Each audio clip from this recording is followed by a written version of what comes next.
오늘은 하나님 나라를 이루기 위한 책임감이라는 제목으로 함께 말씀을 나눠보도록 하겠습니다. 먼저 신명기 오늘의 21장에서는 다양한 규정들이 모여 있어서 얼핏 보기에는 조금 통일성이 없는 것처럼 보이기는 하지만 이 10절에서부터 21절까지는 가정에 대한 규정을 포함을 하고 있습니다. 우선 먼저 1절에서부터 9절은 죽인 자를 알지 못하는 죽음에 대해서 어떻게 처리할 것인지를 가지고 이제 규정하고 있는데요. 이 본문은 피살된 시체를 언급을 하고 있습니다.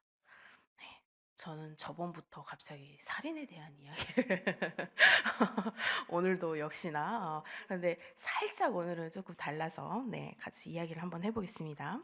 이것은 이제 그 전에는 말 그대로 이제 우리가 억지로 일부러 살인을 하거나 아니면은 실수로 살인을 하거나를 이야기를 했는데, 오늘 같은 경우에는 살인은 저질렀는데 누가 살인을 했는지를 모르는 상황에 놓여져 있는 것입니다. 그래서 이 말 그대로 이제 칼이나 뭐 창이나 이런 무기로 사람을 직접 죽인, 그러니까 살해당한 그런 살해당한 자를 의미하기에 자연사와는 조금 거리가 먼 살인의 이야기인 거죠. 그래서 이 피살자가 사망한 시점과 원인은 굉장히 다양합니다.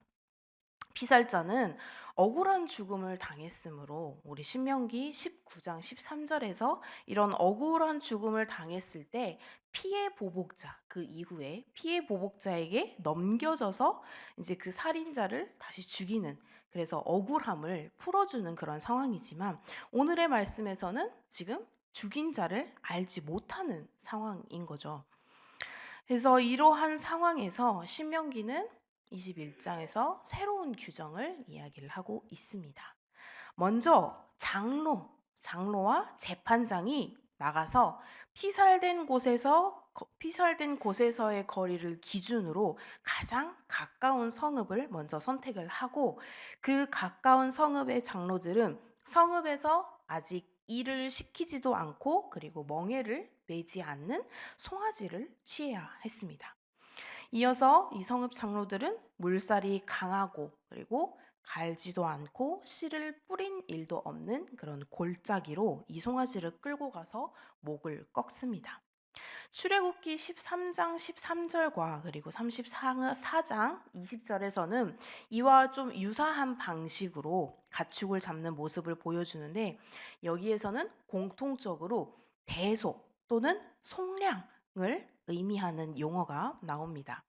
이것은 이 송아지가 특정할 수 없는 살인자를 대신해서 죽는 것을 묘사를 하고 있습니다. 동시에 이 의식은 그 성읍이 무죄한 자의 피 흘림과 무관하다는 것을 보여주는 것이기도 합니다. 이 신명기 21장의 의식은 19장의 무죄한 피를 흘리지 말라라는 그 명령과 연결이 되고 있는데요. 무죄한 피를 흘리면 19장 10절에 그의 피가 성읍으로 돌아가는 것을 암시를 합니다. 무죄한 자를, 살인한 자를 이 피해 보복자에게 넘겨주어야 하는 이유는 이 도성이, 그 살인이 일어난 그 도성이 무죄한 자의 죽음과 무관함을 입증을 하기 위함이었습니다. 이어서 5절은 레위 자손 제사장에 대해 서술을 하는데, 성읍 장로들이 이 송아지의 목을 꺾죠. 송아지의 목을 꺾은 후에 이 레위 자손 제사장이 등장을 해서 그 이후 후속 조치를 하게 됩니다. 그리고 6절에서 추가로 손을 씻으라라는 표현이 나오는데, 손을 씻는 것은 죄를 씻는 것을 가리킵니다. 그래서 손을 씻다는 이 살인 행위로부터 무관함을 보여주고 있습니다. 이 해석은 7절에 보면 우리의 손이 이 피를 흘리지 아니하였고 그리고 우리의 눈이 이것을 보지도 못하였나이다 와 일치하는 그런 표현인 것이죠. 바꿔 말하면 21장 9절에서 무죄한 자의 피 흘린 죄를 너희 중에 제할지니라 라고 하셨죠. 그리하면 그것이 너희에게 복이 될 것이다 라는 이 말이 19장 13절에 무죄한 피를 흘린 죄를 이스라엘에서 제하라. 그리하면 제게 복이 있으리라와 매우 유사한 것입니다. 먼저 19장에서는 살인자를 알았을 때 어떻게 해야 하는지를 알려주셨고, 오늘 21장에서는 살인자를 찾지 못했을 때 공동체가 어떻게 해야 하는지를 알려주셨습니다. 여기에서 하나님께서는 아무도 알지 못한 살인은 이 공동체에게도 죄가 될 수 있다라는 것을 보여주십니다. 공동체 속에서의 무관심이 무고한 생명이 희생당하는 그러한 상황들을 만들었다는 것이죠. 그래서 그 죄를 속죄하기 위한 방법으로 하나님께서는 오늘 본문인 신명기의 방법을 알려주시고, 또한 그 죽음에 관심을 가지고 다시는 그러한 죽음이 일어나지는 않도록, 죽음이 발생하지 못하도록 우리의 관심과 우리의 노력이 필요하다고 알려주시는 것입니다.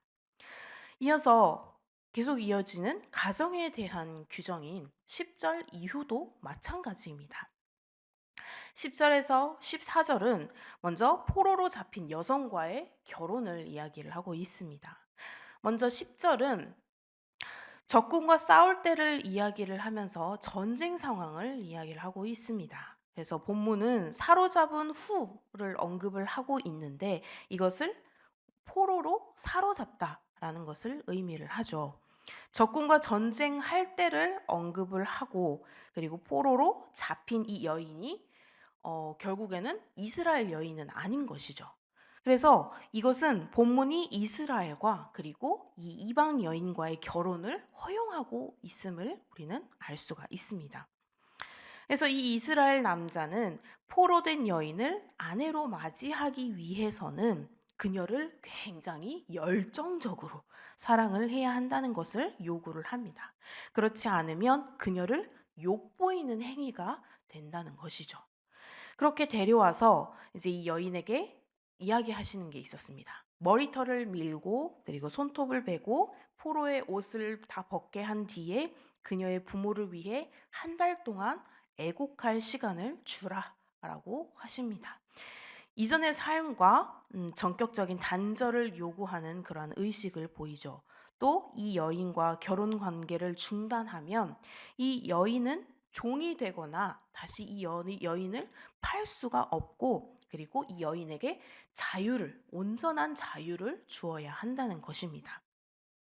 당대의 기준으로 본다면 포로로 잡혀온 여인을, 그때 당시에 포로로 잡혀오면 무조건 노예가 되는 상황이었잖아요. 그런데 그렇지 않고 이 여인에게 결국에는 자유를 준다는 것은 어쩌면 이 여인의 인권과 그리고 이 여인의 지위를 그 당시에 최대한 지켜주게 하는 그러한 명령이셨습니다. 또한 15절에서 17절은 장자의 상속에 대한 규정이죠. 이 경우는 일단은 두 아내를 둔 경우입니다. 지금 같은 경우에는. 그래서 이 고대 이스라엘의 사회에서는 일부 다처제의 사회였었죠. 일부 다처제의 사회이고 가부장적인 그런 사회였습니다. 그래서 그런 사회였기에 둘 이상의 아내를 두는 경우도 굉장히 허다했던 그런 상황이었습니다. 여기에서는 이제 아내에 대한 남편의 상이한 태도로 인해서 그 남편이 미움받는 여인의 아들을 장자에서 끌어내리려는 그런 시도를 고발을 하고 있는 것입니다. 장자는 아버지 재산의 두 몫이 배정이 되고, 그리고 장자권을 가진 자는 아버지의 뒤를 이어서 가족을 이끄는 그 가족의 우두머리 역할을 하게 되는 것이고, 또한 부모의 장래를 책임지는 자가 됩니다. 신명기의 규정은 아버지에 의해서 장자권이 임의로 바뀌는 것을 제한하는 것이죠. 이런 조치는 아버지의 권한을 제한하는 것이며, 동시에 미움받는 이 한 여인의, 이 여성의 권리를 보호하려고 하는 것입니다. 또 이어서 이제 18절에서 21절은 패역한 아들에 대한 규정입니다. 본문에서는 반복해서 듣지 않는 아들을 강조를 하고 있습니다. 또한 이 패역한 아들이 부모의 징계에도 불구하고 전혀 듣고 있지 않는 상황을 이야기를 하고 있습니다. 이런 모습은 이 본문이 어린아이에 대한 서술이라기보다는 노쇠한 부모를 업신여기는 좀 더 큰 장성한 그런 자녀에 대한 규정임을 우리는 알 수가 있습니다. 이렇게 미워하는 아내의 아들이라도 장자로 태어난다면 이제 그 권리를 보장해 주라고 말씀을 하셨습니다. 근데 그 순서는 이제 그 장자를 보호하고 이 여성의 인권을 보호하는 이 모든 규정은 먼저 하나님께서 이 장자의 권리를 정하셨기 때문이죠. 그리고 이 아들이 또한 이 패역한 아들, 이 아들이 부모에게 지나치게 패역을 하고 방탕을 해서 부모가 포기를 하면 장로들에 의한 공개 재판을 통해서 사실을 먼저 확인을 한 후에 제대로 확인한 후에 투석형에 처하게 하셨습니다. 실제 이런 일이 일어날 수 있을까 싶을 만큼 조금 충격적인 명령이긴 하죠. 아들이 부모의 말을 듣지 않는다고 해서 투석형으로 아들을 죽인다는 것은. 그런데 이런 하나님 나라의 질서가 맨 처음 가정에서부터 바로 세워져야 한다는 것과 이 한 가정의 일이 이 가정의 일인 것뿐만 아니라 전체 그곳에 있는 공동체 전체의 운명을 결정할 만큼 중요하다는 것과 이 한 아들을 지키는 것보다 하나님의 거룩함을 지키는 것이 더 우선해야 한다는 것을 보여주는 그런 일이기도 합니다. 또 22절과 23절은 이제 나무에 달린 자에 대한 규정을 또한 이 공동체로서 관심을 가지고 인권을 지켜주며 더 나아가서 하나님의 거룩함을 높이는 그런 공동체가 되어야 한다는 규정입니다. 죽을 죄를 지어서 나무에 달아서 처벌을 했더라도 그 시신을 밤새도록 두지 말고 그날 장사하라라고 말씀을 하십니다. 그래야 그 땅이 부정해지지 않기 때문이다라고 말을 하는데 나무에 달린 자는 하나님의 저주를 받은 자라는 이 21장 23절의 언급은 우리가 잘 알고 있는 훗날 십자가에 달려 죽은 예수님께서 우리의 저주를 담당하고 그리고 돌아가셨음까지 이야기를 해주시는 것입니다. 또한 비록 이렇게 나무에 매달리고 처형된 그러한 죄인이더라도 그의 존엄을 지켜주고 더 나아가서 가족의 정서적인 고통을 덜어주기 위함이었습니다. 이렇게 하나님의 율법은 모든 공동체가 공동체로서 함께 할 수 있게 하십니다. 살인 사건에 대한 책임을 공동체에게 맡기고 힘 있는 자의 욕망을 제한하고 힘없는 자의 인권과 자유를 보호하십니다. 가정의 약자를 보호하고 또 위기에 처한 가정을 지원합니다. 나아가서 하나님의 율법은 이 처형된 범죄자와 그리고 그 가족의 인권과 인격도 보호하십니다. 모두가 귀히 여김을 받는 나라가 바로 하나님의 나라입니다. 약자의 희생에 기초한 나라가 아니라 이들을 중심으로 세워야 하는 그러한 나라인 것이죠. 개인뿐만 아니라 가족으로 또 가족에서뿐만 아니라 공동체에서 더 나아가서 하나님의 나라까지. 이 신명기는 인간의 존엄성을 훼손하는 그러한 전체주의와 개인주의의 양극단을 모두 피하고 한 사람을 향한 이 공동체의 책임과 그리고 또한 공동체를 향한 한 사람의 책임을 모두 강조하고 있는 것입니다.